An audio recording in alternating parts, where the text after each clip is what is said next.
All right, you curiouser and curiouser Herle Burly-ites. One of my all-time favorite guests on the pod today, likely because she's one of my all-time favorite people. Kathleen Wynne, 25th Premier of Ontario, is here, and I think it's her third appearance on the show.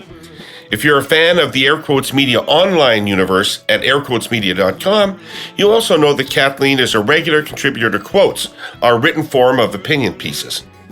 In fact, just last month, she wrote a metaphorically titled thought piece titled In the Bleak Midwinter. Couldn't agree more. It came in the immediate wake of Chrystia Freeland's resignation. It pondered what comes next for the federal Liberal Party, and it called for unity of purpose, not partisanship, as we head into a new and likely contentious relationship with our southern neighbours. All topics we're going to expand on here today, plus a few others. I'm sure. Kathleen, thanks for being here on the Herle Burly today. It is my pleasure, David. Your pleasure. Well, that sounds great. Hey, listen, our backdrops look unusually similar today. They do. And that is because I'm not in my usual den, surrounded by sports memorabilia and Saskatchewan jerseys. I'm in Terry's office downstairs, and this is what Terry's office looks like. Well, and I was worried this morning because my sports T-shirt collection is very small. So small as to be non-existent. So I was wondering what I should wear, but I feel absolutely appropriately dressed. Here we are with books behind us. And it's great to see you. You must have been given a jersey when you were Premier. Oh, yeah, I have been given many jerseys, but I'll confess, I've given them a lot of them away to grandkids, and, I have a few. I'll confess I have a few. I have a lot of Terry Fox T-shirts. I could have worn a Terry Fox T-shirt. Well, there you go. That is one of the great athletic achievements of our time. Exactly. Terry Fox. It's cold here in Denholm. What's it like in Toronto? Where do I find you today? I'm in Alliston, actually. Alliston, I'm at our house in Alliston. There's a lot of snow. It's kind of drizzly, but it's going to get cold. The polar vortex that is in Boston right now. I talked to my sister last night.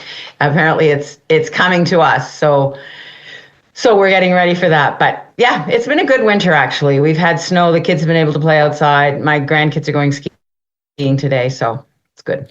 What is a polar vortex? How come everything has a new name now? Yeah, I don't know. I think it just means it's cold. It follows an atmospheric river, which is... Yeah, exactly. It's got something to do with El Nino or La Nina or El Nino. Who knows? Weather's getting too complicated, I'm telling you. So, Kathleen, one of the reasons I wanted to talk to you today is because, the only thing that everybody in Canadian politics, at least, and business for sure, is talking about is the imminent American tariff threat. It promised virtually as soon as President Trump assumes office next week. 25% tariffs on everything Canada produces, perhaps. We don't really know yet, but that's what people are thinking. And it's not bang on the nose experience. But you were around during the renegotiation of CUSMA, of NAFTA, the renegotiation of NAFTA, which turned into CUSMA. And that was a big deal at the time. And there was a big Team Canada effort going on in there. Can you give us a little sense of what that was like? When those renegotiations started, how did the federal government engage the premiers and build a process? Because that seemed pretty seamless back then, the whole Team Canada thing. So, David, what happened from Ontario's perspective was that we were already engaged. So if you'll remember, Monique Smith, who had been a former cabinet colleague of mine under the McGuinty government, had worked in my transition, was in Washington as our representative in Washington. Right. And she had been there for a couple of years. She was working to make Ontario's case to the states. That's her job. That was her job. And when President Trump was elected, that job became really critical. And so the relationships that she had started to build we used those as a foundation. And even before the federal government was really engaged, we were already setting up opportunities for me to go to the States, to go to governors' meetings, for example. So I think the first meeting I went to was the Great Lakes governors, where we were talking about obviously the border issues around water. And the purpose of that was, yes, of course, to talk about water policy and to talk about the Great Lakes, but to get to know, for example, Governor Snyder from Michigan, because obviously for us, the auto sector was front and center in our thoughts. So Monique was kind of stick handling the coordination of those meetings. I ended up meeting with, either virtually or in person, about 39 governors, for example, and in one way or another, either as sidebars at some of these conferences, or we set up one-to-one meetings. And in every single meeting that I had with the governors or with Congress people, we brought our little package that outlined how important Ontario was to the economy of that state or that community. And right. There are dozens of states whose number one trading partner is Ontario, or we're their number two trading partner. So it wasn't a hard argument to make. And then sort of in behind that, as we were engaged in that process, then Chrystia Freeland and Prime Minister Trudeau started to take hold. They had not been in office as long as we had. When Trump was elected in 2016, they had just been elected in 2015. So they were kind of getting up to speed at the same time. And so we were already on the ground, David. That's my recollection of it. And certainly that's how we experienced it. Was we got to do this, whatever the federal government's going to be doing. Right. And so in it, as the negotiations progressed, what was the role of the premiers? Well, it's interesting, because right now we've got this situation where the premiers are kind of not unified, and the federal government is the voice of unity. It was a similar kind of dynamic in the sense that the federal government was in a situation where they could say to the states, we've got these rascally provinces that we have to wrangle, so let's work together, and then we'll bring the provinces along. So whether it was on supply management or whether it was on auto sector stuff, we had to, as the provinces, we had to put our case forward. And the cases are not the same across the country. I mean, we're seeing that now, obviously. Alberta has a different position than Ontario does, than Quebec and the Maritimes, right?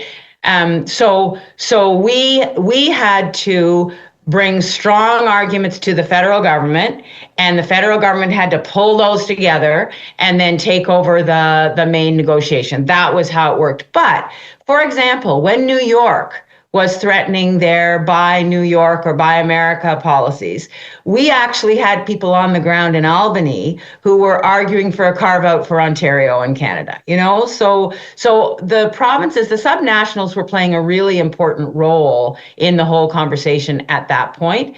I don't know if it's going to be the same this time around, but that was our job, was to reinforce the federal message, to give the federal government our arguments so that they could make those arguments to the national negotiators in the states, and to allow the federal government to play a little bit of good cop, bad cop, in terms of, if we don't get a deal, we're going to see Ontario go off and do, something, or we're going to see Alberta or whatever.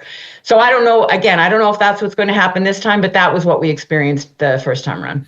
Yeah. Okay. So you alluded to it, that every province had things they wanted to protect or interests they wanted to advance. Right. And we're certainly seeing that in this case, and the stakes are higher. So I acknowledge it's a bit different. But how were those issues resolved back in 2018? How were those trade-offs? Were there discussions about what Ontario might have to give or what Quebec might have to give? Or was that all one-offs, or were there group discussions about how, as a country, we were going to approach this? Well, I think there were some kind of national discussions that we were part of.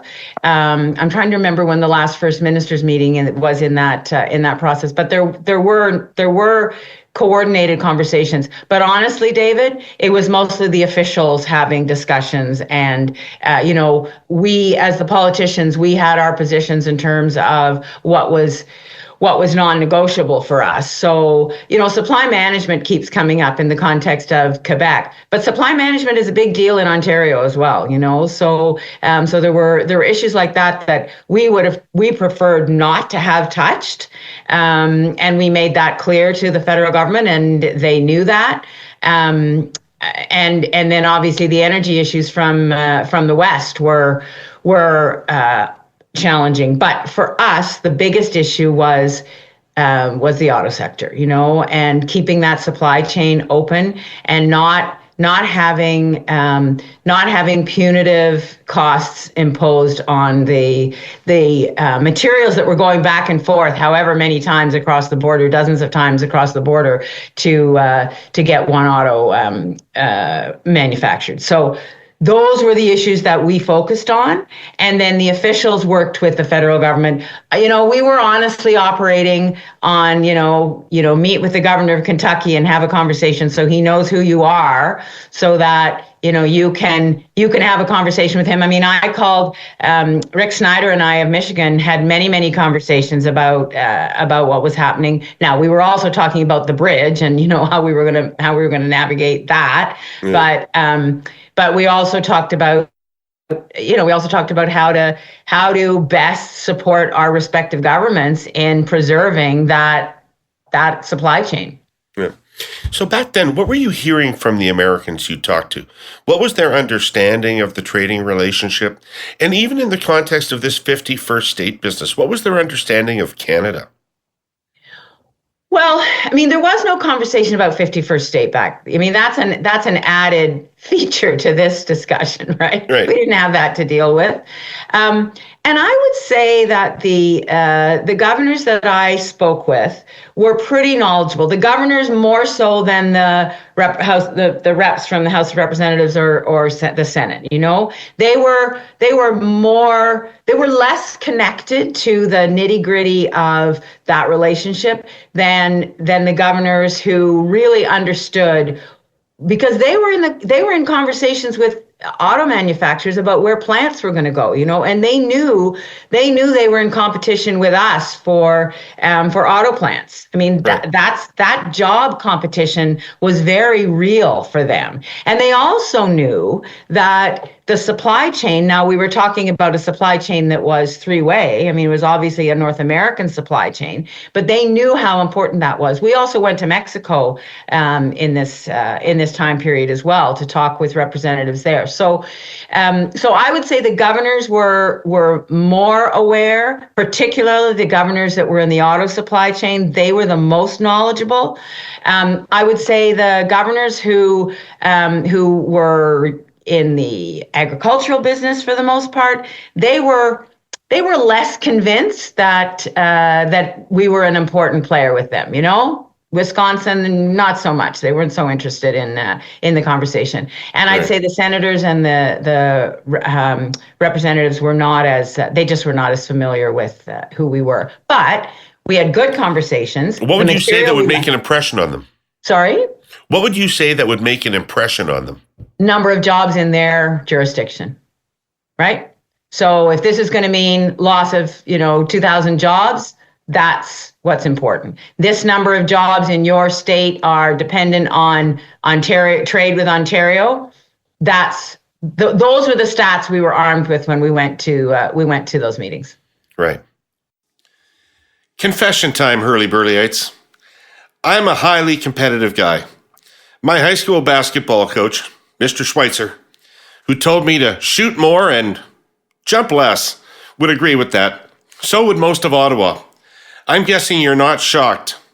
Healthy competition drives the good stuff in life, in politics, in business. We've been talking about competition here for weeks now. Our presenting sponsor, Tellus, believes more Canadians benefit from more competition in the marketplace, not less. So much so they've gone to court to fight a federal cabinet order barring them from offering wholesale internet services to new customers in Ontario and Quebec. They're not the only ones who feel that way. No less an authority than the Competition Bureau of Canada said that allowing Tellus wholesale access in Ontario and Quebec will improve competitive conditions in those markets, and here's the key thing, lower prices for consumers. Let me just underline the salient points here. The Competition Bureau is an independent law enforcement agency. They protect and promote competition for the benefit of Canadian consumers and businesses. They're evidence-based and follow the facts. And they've reiterated their position on this matter 3 times now in writing, most recently just last week. That's not doubling down, it's tripling down. Putting it mildly, it's a curious thing when a federal cabinet order is so at odds with the consistent opinion of an independent federal law enforcement agency. If you feel similarly and want to make your voice heard in supporting policy that encourages competition, innovative service bundles, and more choice, please add your name to Tellus's petition at demandmoreinternetchoice.ca. Okay, let's fast forward now to the current circumstance. If you were in office right now, what would you be saying to Premier Smith in Alberta? Well, I would have gone out there. I think I would have gone to Alberta and I would have tried to demonstrate. I mean, as the chair of the council, I think that whoever that chair is should be visibly engaged in trying to pull everybody together. So yes, I know there was a meeting, but I would have gone out, as I actually did, but it wasn't in the context necessarily of this, but I did go out to Alberta. I spoke to the Chamber of Commerce. I spoke to folks out there. I think this would have been a good time, and maybe it will happen still, for there to be, shuttle diplomacy happening, where people are actually going and talking to each other and having conversations with people on the ground. Because I think that Danielle Smith has got some traction because she's been kind of isolated. She's isolated herself, but she's been isolated by the conversation as well for a number of months. This isn't new necessarily, right? So I think that that's what I would be doing. Beyond that, David, I think that there would be the development. I'd be trying to propose the development of a plan, and maybe, I don't know about talking about it more publicly, but I think maybe shedding a little bit more light on how there could be trade-offs. I'm not sure people understand in the public what we mean when we say everybody's got issues on the table, I mean, I think to kind of pull it apart for people and help them understand exactly what is at stake, I think would be a good exercise right now for the premiers to be engaged in. So let's take it from my perspective from Saskatchewan. Which is to say, Saskatchewan has oil and gas. Saskatchewan has potash. Right. Saskatchewan has uranium. Right? Yeah. Saskatchewan has other critical minerals. These are all things that the United States desperately needs. We have certain types of grains that they use. Right. So as a Canadian... Well, I think their canola imports from Saskatchewan, aren't they huge? Yes. Yeah, absolutely. As a Canadian, I say we have to protect the country's economy, and every lever that is at our disposal needs to be a potential tool in that. Right. As a Saskatchewanian, I say, if that's true, surely the burden of that shouldn't rest with us alone. Right. If this is a national effort and we happen to have the resource, where's the national part of it? Right. Well, and that's for the politicians to build, right? That consensus.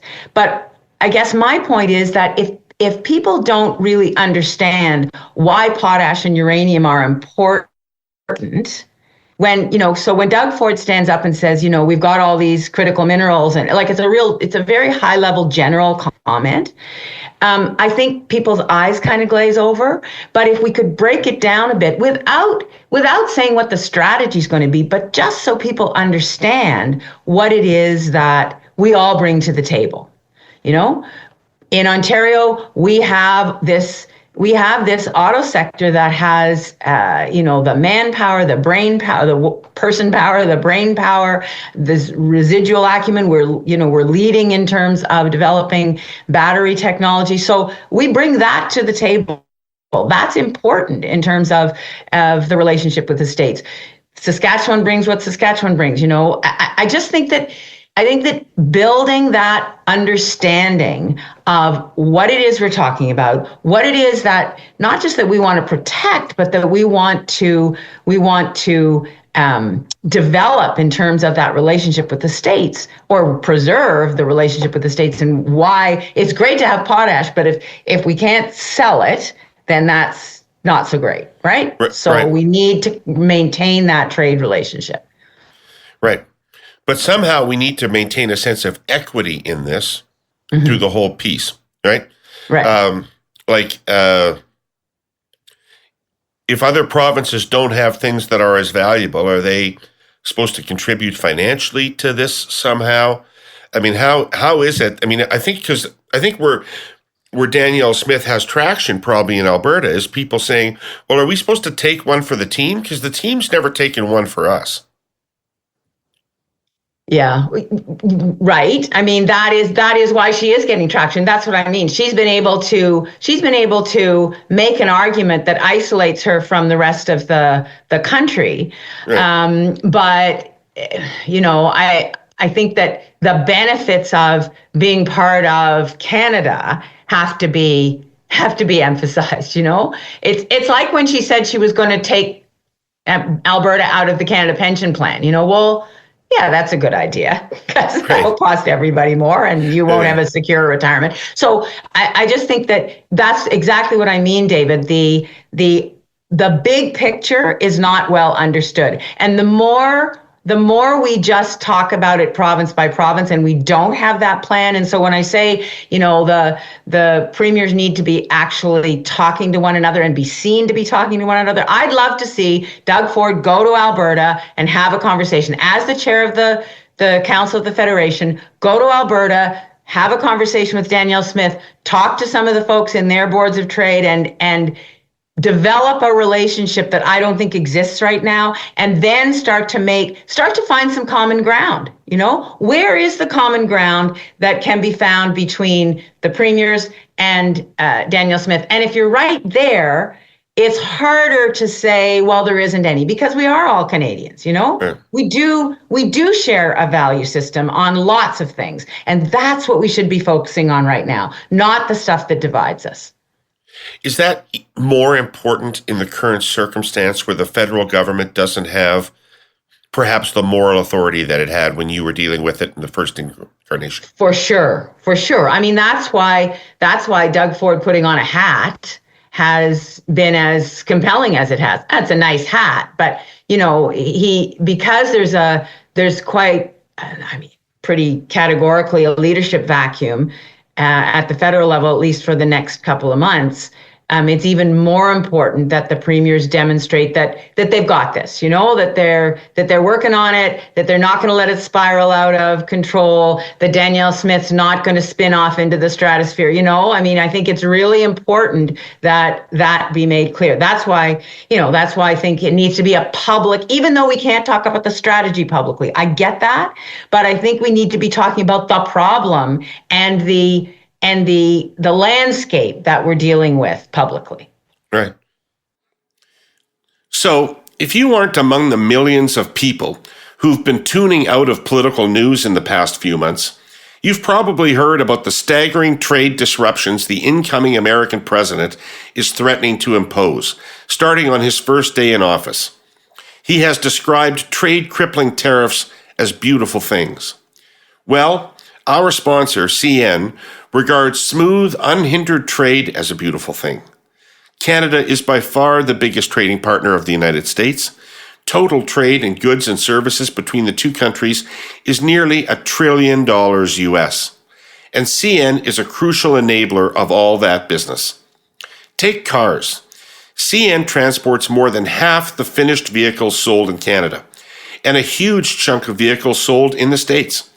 The railways network in both countries services 12 assembly plants and operates 18 vehicle compounds that ensure the smooth movement of cars and trucks. The North American trade bloc produced more than 16 million vehicles in 2023. Of that total, about 1.5 million were produced in Canada. Well over 500,000 Canadians are directly or indirectly employed by the auto industry. And that's not counting another million or so jobs upstream and downstream.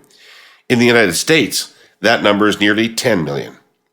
At this point, the auto sector in the US and Canada is so mutually reliant, it is effectively one integrated industry.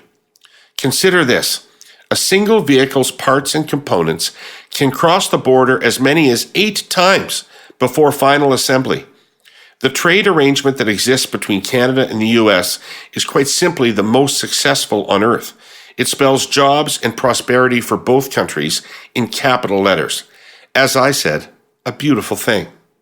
CN would respectfully suggest it is something that deserves protection, not disruption. What are some of the levers Ontario has to inflict pain on the United States?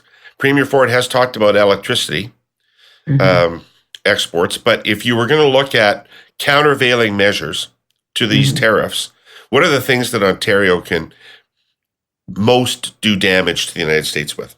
Well, I think some of the raw materials that go into auto, I think that you start to look at those kind of tariffs. I mean, apparently, orange juice and I mean, those kinds of things. But I think we look to the auto sector and our resource extraction. We look at our resources and start to put some of those on the table.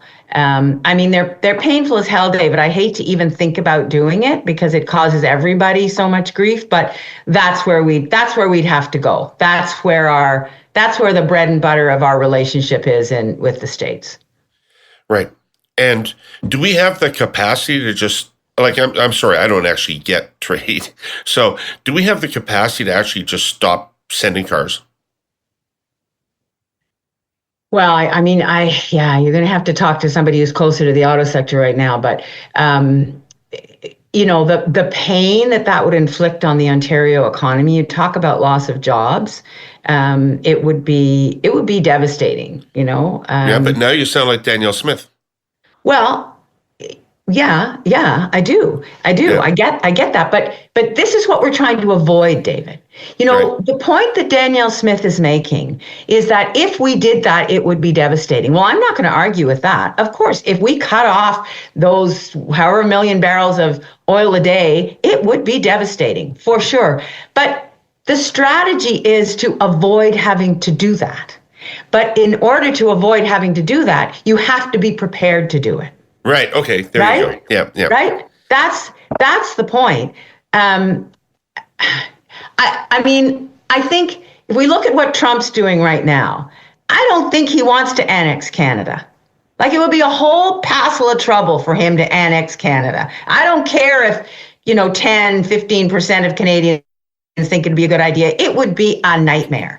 But he wouldn't take us, Kathleen. No. You and I, he wouldn't take us. No, for sure. We'd be stateless.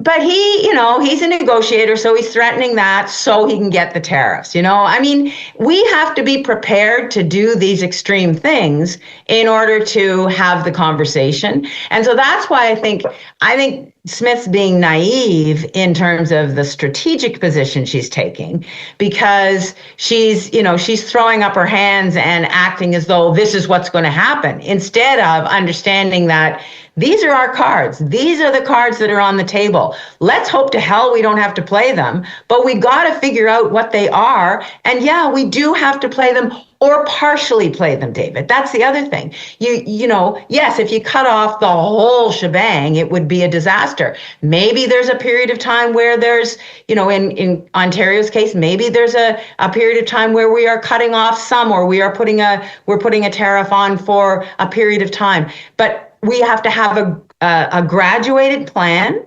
that goes from the minor to the severe, and we have to be prepared to do it.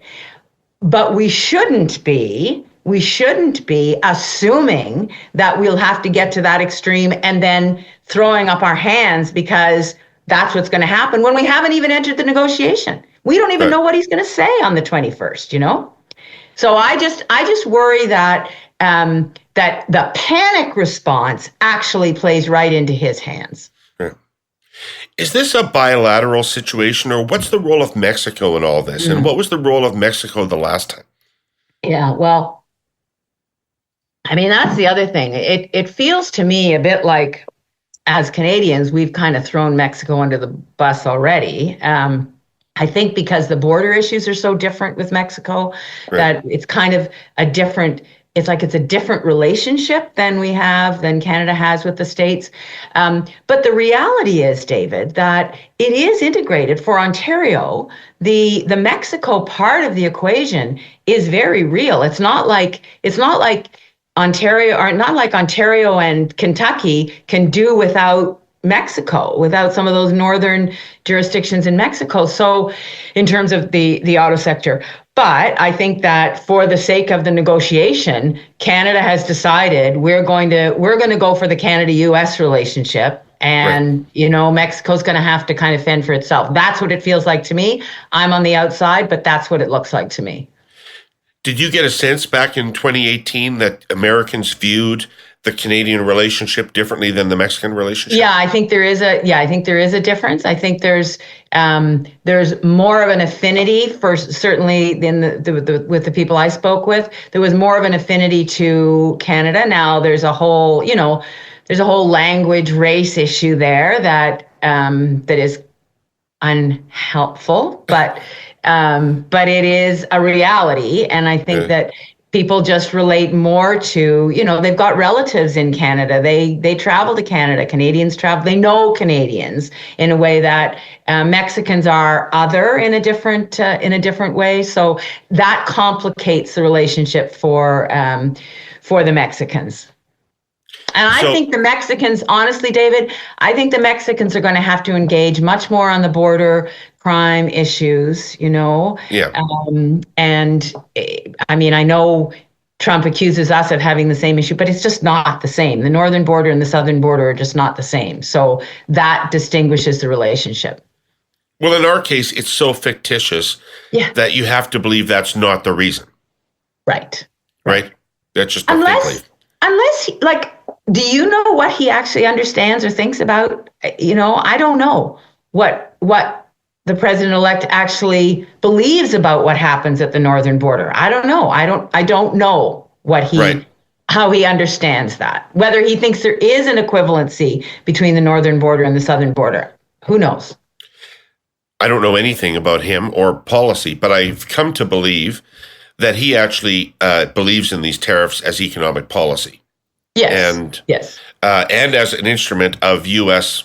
dominance and muscularity in the world. So I don't think it's about the border or our defense spending, although I think he cares about all those things. But I don't think that that's at the root of what's going on with tariffs. Well, I read something where he thinks that tariff revenue can replace income tax. I mean, he's making it up as he goes along. But he's talking about I don't want to dwell on this, but he's talking about one truth, which, I think as long as the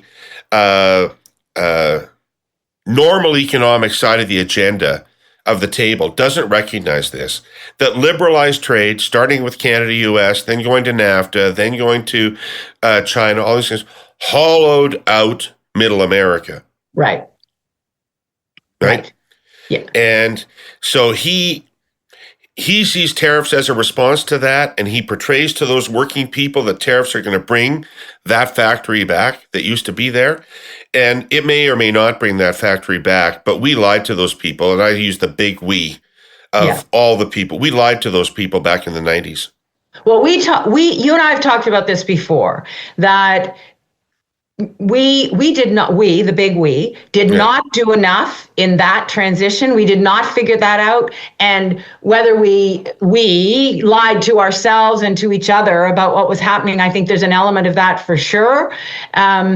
I remember my kids were little, and David Orchard seemed kind of appealing to me, at the time, right? Yeah. What he was saying made a lot of sense. And he did make a lot of sense. And people suffered as a result of those trade agreements. And we did not do our work. But fast forward to today, David, we have to now look at what's the damage that would be done to preemptively disrupt those, and that's what we're staring down the barrel of right now with these tariffs. I'm not in any way suggesting that there isn't repair work that has to be done, and it's why we're dealing with populist leaders now, because people have real grievances about what's happened to their quality of life over the last 25 years. So all of that is maybe true. They have reason not to trust us. And reason not to trust, not absolutely. But having said all of that, we have to be careful, the big we have to be careful that we don't do further damage to people's lives by making yet other stupid decisions, Right. And by not caring for people in yet the next transition. We have to learn from that and be way better about what comes next. Right. For those of us who like the art, the science, the game of politics, it's probably an understatement that we'll have lots to talk about in 2025 with President Trump coming back to the White House. While nobody is sure what will transpire in the first few days, the first 100 days, and the first year of the returning administration, one thing everyone is certain about is this: uncertainty. There's going to be a heck of a lot of uncertainty. So our sponsor, Fidelity Investments Canada, wants to give you a heads up. This political uncertainty may translate into financial market volatility, meaning the universes and prices of stocks, bonds, and cryptocurrencies may react in the short term, moving up and down based on news coming out of 1600 Pennsylvania Avenue. And the savings, the investments, and the portfolios of nearly 2 in 3 Canadians who invest may be impacted. You've heard it here before, but it bears repeating, Herle Burly-ites. Invest for the long term. That's what Fidelity has done for nearly 80 years globally and 40 years in Canada. And that's what it will continue to do for its 2 million retail customers. Sticking to a plan, being disciplined, investing for the long term, and aiming to deliver strong returns that everyone can count on. Because investment performance matters. I'll transition to a political part of this conversation with a pseudo, but not entirely political question, which is, we've talked about Premier Ford a couple of times. He has emerged, in my view, as the most prominent person in Canada on the Canada-U.S. trade issue. He seems to be really striking a chord with voters about it, if I'm to believe what I'm seeing in public opinion polling. What kind of a job do you think he's doing? He's the chair of the Council of Federation. He's being very prominent, a spokesperson. How do you think he's doing? Well, I think he's kind of built for this fight, David. I think that he has risen to this because he understands standing up for the country. He has, and he has chosen, because he happened to be the chair of the Council of the Federation, he's had the opportunity to choose to stand up for Canada and not just for Ontario. I think he's done that in a pretty good way because, as I say, I think he's built for it. We got Trump on one side of the border. We got Ford. I mean, in some ways they speak the same kind of language. And I heard somebody say, if I might have been on Chris of Politics, but if Justin Trudeau had put that hat on, It would not have worked. If I'd been the premier and I'd put that hat on, it would not have worked. It would have been a scarf. I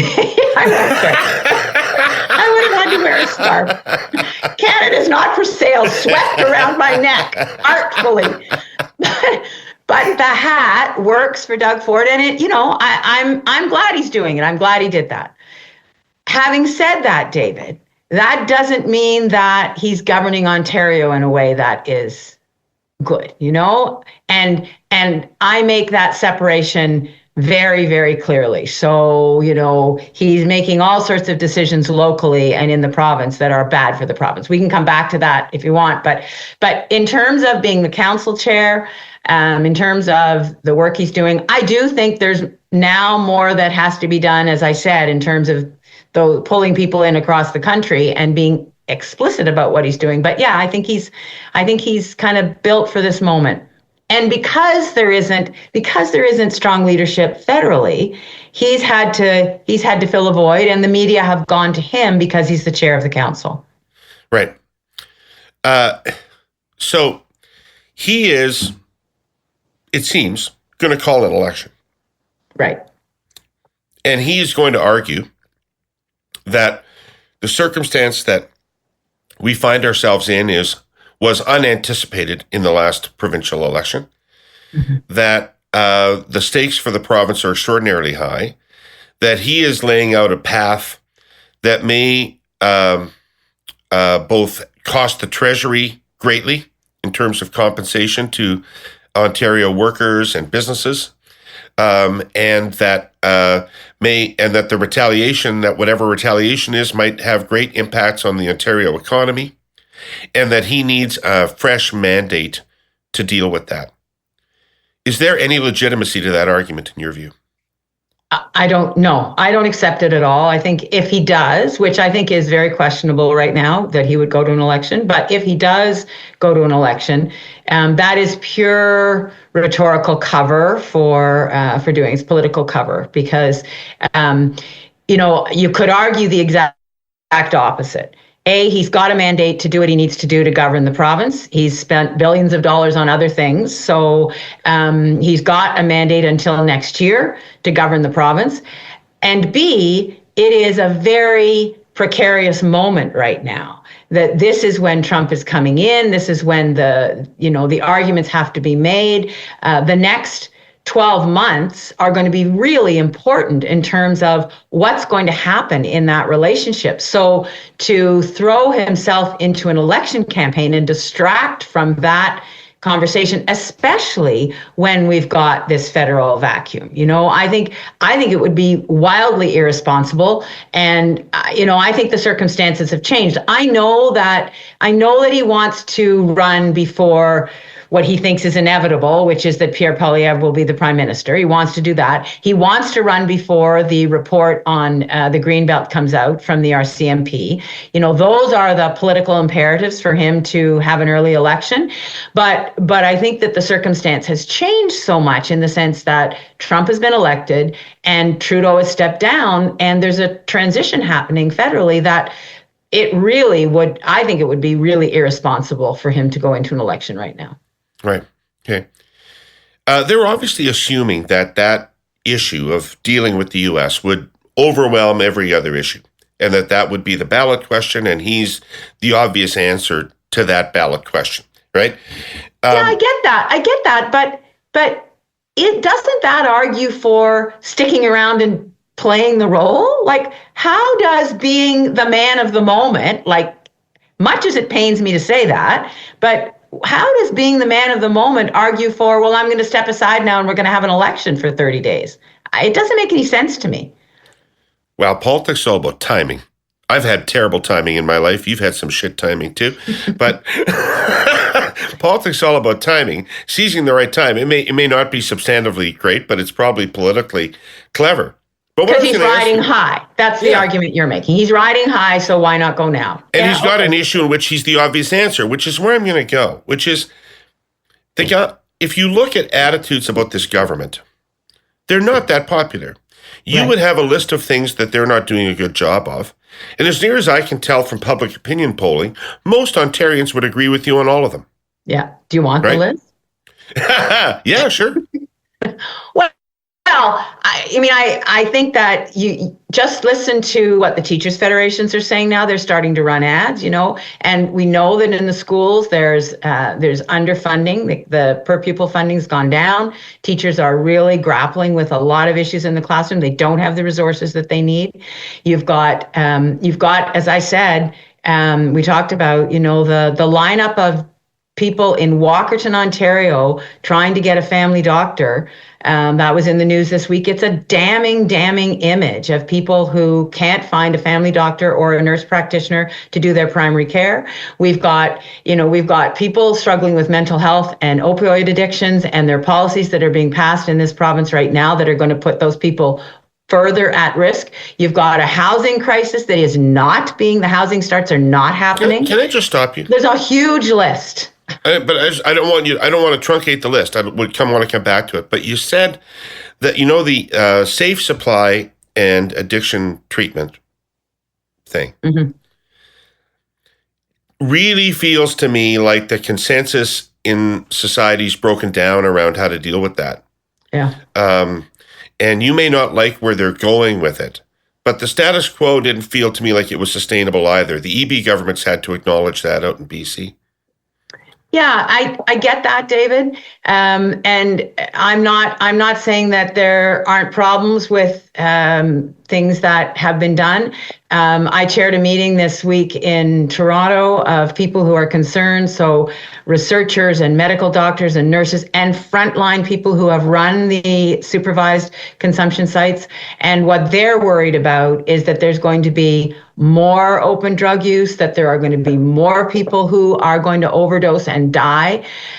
So what I'm saying is, why don't we deal with the security issues on a policy issue like that, as opposed to doing what none of the evidence suggests, which is you remove that opportunity, that safe place from the treatment process, because it's part of the treatment continuum. And Doug Ford talks about treatment.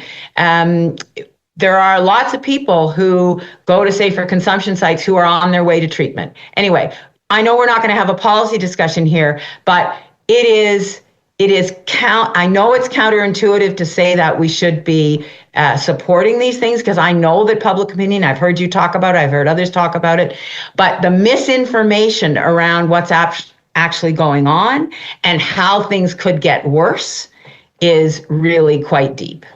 Okay. Let's take an intellectual detour, not to debate the merits of this policy, because I'm unequipped to debate them with you. But you had an analogous situation in my mind that occurred to me while you were talking was the sex ed curriculum, right? Where there is a violent disagreement between the common sense of the layperson and the expert advice of the people that study this for a living. Mm-hmm. And how does a government deal with that? What is the right way to... So, and to bring it back to this issue, all I know is that I think most people are uncomfortable with the idea of just continually supplying addicts with drugs without forcing them to get treatment. Right? So two answers to this. Education. And in the sex education discussion, the best model of how people came around to understand what the updated curriculum act, why it was important. There was a principal in one of my schools in Thorncliffe Park, very large ethnic population, Muslim population. The families were up in arms. He met with every single parent of 200 kids and had a one-on-one conversation with them and showed them what was in the curriculum, helped them understand how their kids were at risk if they didn't have this information. And all those, because those 200 kids had been withdrawn from the school, all those kids virtually came back to the school because their parents understood. So that's the kind of microcosm, explaining to people what's going on. If we apply it to the safe consumption site issue, if I had been the premier and the report had come to me, as it did to the premier, that the evidence showed that these things should not have been shut down, should not be shut down, I would have immediately gone into a process of, okay, how do we locate them so that they They provide more security. If the issue is childcares and schools, and I'm not going to argue that it is, but if that is the issue, then figure out how to provide a safer environment for those. Move them farther away. Like, I think there was a way to deal with the situation without shutting down these spaces, which I honestly, David, I think it's going to cause more trouble on our streets. And that's what worries me the most. Not just more trouble for the people who are dealing with illness because of opioid addiction, but more trouble for the citizens, the residents who live in those neighborhoods, So right. That's how I would have dealt with it. Education of the community, and then, let's make some changes. There are things that we can do to make these places more secure. Those are the questions I would have been asking as the premier. Right. All right, let's veer back. I interrupted your list of things that disappoint you about the Ford government. Well, you know what? I guess my overarching point is that whether we look at education, whether we look at, the decisions around the Greenbelt and Ontario Place, where clearly insiders were part of the mix, the governance of the province is not going that well. The things that need to happen are not happening. What's being focused on are, hot button issues like bike lanes, for heaven's sake.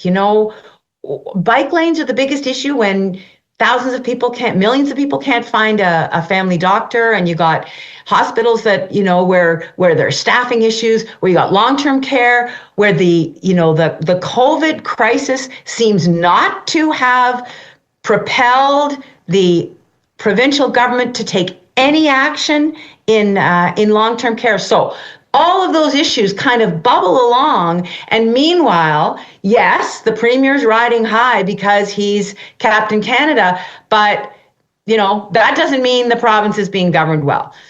So, I get why he'd want to run an election, but honestly, David, all those other things are going to be the stuff of the debate in the election, not necessarily just the relationship with the United States. Right. Okay, to be sharply political, neither one of the opposition parties appears to have been able to pierce that at all. Neither of the opposition parties has been able to take either the insiderish nature of the government or the healthcare debacle or what's going on in schools or any of it and damage this government politically. Why do you think that is? Well, it's interesting what you said, though. When you said that the government and what it's doing is not that popular, the policies themselves, the kind of chaotic way that this government governs has created a whole lot of problems that people are aware of. So I take your point. And, I don't understand. Merritt Stiles has had years. Bonnie Crombie's had some months now. And I think that, she's raising money. And I think that the Liberals will have a sharper attack. I'm not part of that, I'm not part of that internal conversation. I'm talking to candidates, and I think that there will be a sharper attack, obviously, by the time we get to a campaign. I wish that some of that had happened already, either, from either party, quite frankly.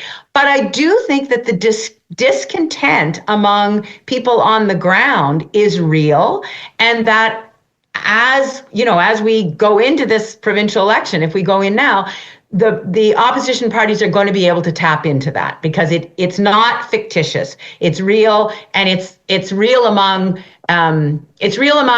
young families and people who are touching all those institutions that have not been cared for.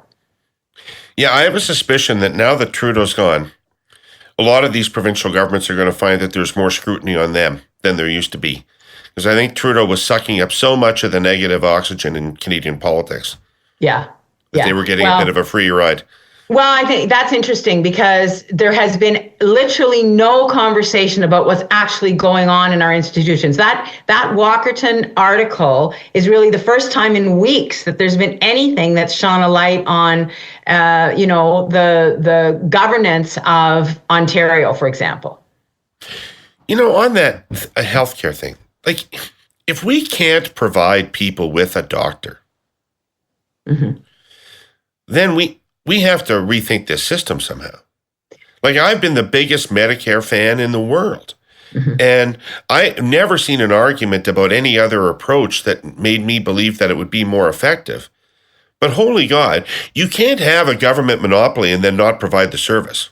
No, and David, when we lost government in 2018, we were actually working on doing exactly what I heard Jane Philpott talk at the I guess it was the OLP AGM or whatever, just before she took on the job with Doug Ford. Yeah. there were all these rumors that she's going to run for us, whatever. Anyway, that's a whole other discussion. But so she takes on the job with Doug Ford to create these interdisciplinary hubs, right? That would allow for better use of primary care physicians and would kind of change the delivery. We already have many of them in the province, but she wants to expand that. I think that's the right way to go. We were on that track, but there were a couple of things that had to be dealt with. Compensation for family practitioners had to be dealt with. I don't know if you remember, but there was a big discussion with the OMA, between our government and the OMA, about the relative compensation of different practitioners. And family docs were very clear that because they were close to the bottom, that wasn't good enough. They needed to be better compensated and better respected within the medical profession. Now, part of that is internal OMA politics, but the onus was on the government, our government, to have that conversation and try to facilitate a better deal for family docs. So that's just one aspect, but that takes government work. I don't think that work has been done, David. And I think that we're seeing the fruits of that. So neither was the organizational work that we had already started, neither was that completed, nor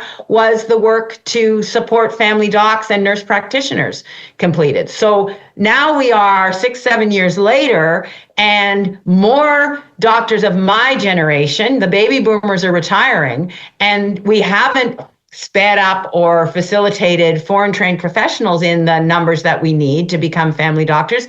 And becoming a family doctor is no more attractive than it was in 2018. So those are things that have to be dealt with, but it takes government attention, David. And just like fixing long-term care takes government attention, that's not where this government's attention has been. They do not look at systemic issues and try to resolve them, because that's really hard work. They are looking for bright, shiny political baubles that get attention and keep their leaders' numbers up. That doesn't mean that the problems get solved. Right. That is my rant. Right. A good one it is. Thank you for it. Thank you for sharing it. Appreciate it. Just let's end a little bit on the federal note, because, it's the big political news in Canada, other than the tariff situation, is what do you think of the Liberal field? Let's just narrow it down to the top three of Carney, Freeland, and Karina Gould, which would be what I would consider to be the top tier of that candidate list. And so that's what we've ended up with. A lot of great people have decided not to run for various reasons, but we have three pretty prominent people running. And how do you assess that? Not who I know you're not involved, so I'm not asking you who you're supporting, but you know all of them. So what do you think we've got? So I think we've got three really good people. I have to make a comment about Chrystia Clark. While Chrystia Clark and I did not agree on lots of policy issues, we had lots of conflicts around things, but she has such great energy, and so I mourn the loss of that to the race, I have to say. I wish that she were in, just because it would have been a sparky presence. So I guess that's my way of saying I think there's a little bit of that lacking in the field as it is now. But I think every one of these people has a lot of strengths. Karina Gould is a new generation. She has been a steady performer and solid in her roles in the government. I think she's kind of a phenom. She came into politics pregnant. She's got 2 kids now. Those kids have always had a mom as a politician, and that's not remarkable you're a male politician, but it is remarkable if you're the mom. Yeah. So I have a lot of time for her, for the way she has carried herself, and I think she's super smart, so I'm really glad she's in. Chrystia is a friend, we've worked together on various things, and I have a whole lot of respect and affection for her. I think that she had a tough row to hoe. I think the letter that she wrote was kind of a turning point in terms of people's expectations of her. The question is whether she can live up to that letter. And Mark Carney, I don't know as well, but I have a lot of time for him in the time I have spent with him and listened to him. I think he's super smart. I actually liked his launch. I super liked his unofficial launch with Jon Stewart. I think he showed a spontaneity that I hope he can show in his more formal interactions with the Canadian public. So I think it's going to be a really interesting race. I'm glad it's going to be short, David. I think that shorter is better in these things for a couple of reasons. A, because we don't have the time. We need somebody there, and the leadership vacuum is real. But I also think, and this may be my bias because I went through a short leadership myself, I think the divisions in the family don't get to be as deep when you go quickly. If this were going to drag on for a year, I think that there's more chance that camps would form, and you wouldn't, you probably could talk more about that than I can, but I don't think that that's going to happen this time around. I don't think those kinds of divisions, and I'm pleased about that. Next time we do this, I'll share my enemies list. It's long. See, I'm hoping nobody comes out with an enemies list. The world is better without enemies list.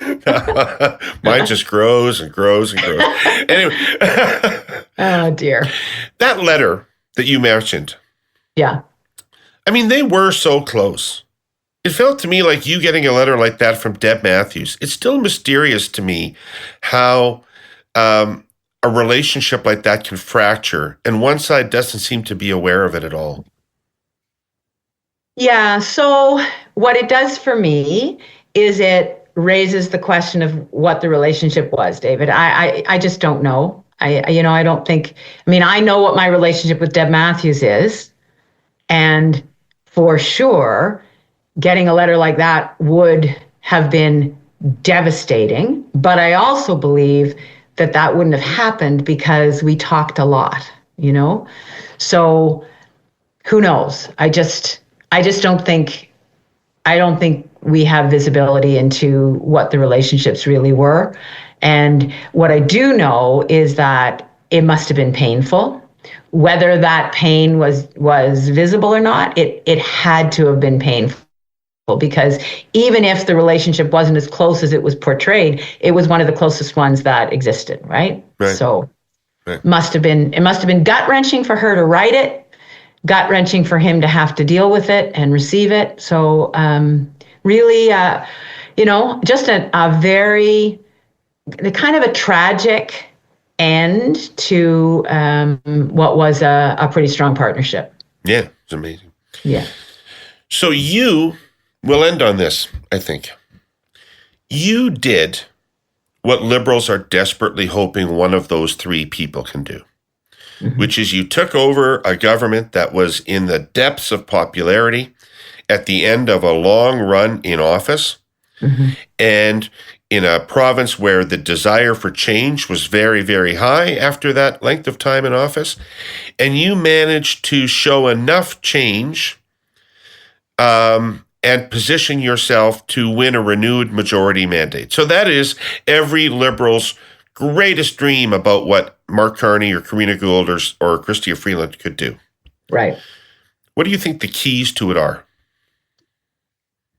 Well, I think that if there is no time, I'm going to come back to this, the time, if the election is called immediately, if the government falls immediately, I think the odds are really low that whoever it is, any one of the three is going to be able to do that. I think that we're going to see one of them do better than we might have done had the Prime Minister stayed, for sure. But here's a scenario, and I don't, this is just me. I'm not a strategist, but what if Jagmeet Singh decided that he had made that commitment because Trudeau was the leader to bring the government down? And what if that doesn't hold if somebody else is the leader? And what if there is a bit of time? Because if that happened, if there was a bit of time, David, then I think we could see either, I don't know whether we win, but opposition, certainly not devastation. I think the calculation could change if there was some time for the new leader of the Liberal Party to introduce himself or herself in a different way to the Canadian public.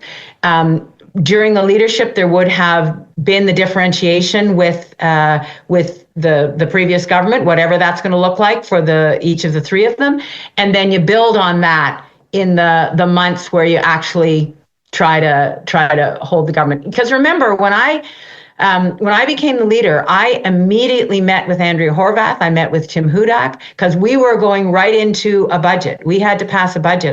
Came in January 2013. We had to get a budget passed, and we managed to do that by working with the NDP. Now, they didn't support us. They just didn't vote against it. So we got one more year. We got one more cycle. And I think that would be the key to whoever the new leader is being able to not just go down immediately. Right. And what difference do you think they would most need to send to Canadians? Like you, for example, what are you looking for differently out of a different Liberal government? Well, what I want to hear from the leaders is that they've understood that people who can't afford their lives need to be heard. Now, I happen to believe that a lot of the things that the Trudeau government did actually did help people with their day-to-day costs. I think young families who pay way less for childcare now, I think that makes a huge difference. The Canada Child Benefit. I don't know. How many conversations did we have about votes and childcare, though? And where are those votes, Kathleen? Where are those votes? I know. But it's a substantial savings, David. Maybe it's the Canada Child Benefit, because I know those numbers around childcare always were desperate as far as I was concerned, that nobody cared about it. Yep. Don't get me on that rant, because it just makes me so angry, as though children are only the responsibility of childbearing age women. Give me a break. Anyway, I think that, so understanding and demonstrating that you understand that people are having a really hard time right now. And I don't think the $250 would have done it. I don't think a $250 check is what people are looking for. So I don't know what it is. And I don't think it's deep tax cuts that mean that we can't do the things that need to be done, but maybe there is some relief that people need. So I want to hear those policies, and I think that all of the candidates, certainly Carney is going to be talking about that in a big way. But I also need to hear that some of the challenges, like LA is burning, David, and I need to understand. Yes, if you're going to ditch the carbon tax, fine. I never was a fan of the carbon tax. I'm a fan of cap and trade. So, if you're going to ditch the carbon tax, then tell me what you're going to do as a Liberal, because you want my vote as a Liberal. Tell me what you're going to do to put in place climate action that's going to make a difference. Are you going to put more rebates in place for, retrofitting houses? Are you going to give me a rebate for an electric vehicle? Like, what are you going to do? What are you going to do to make sure that large emitters continue to be pushed? Tell me what that's going to look like.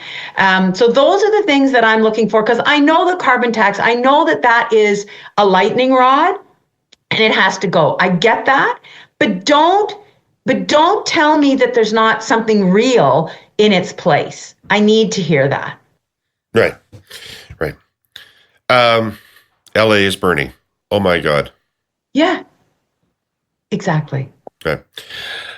Listen, thanks for having a coffee with me on this Saturday morning.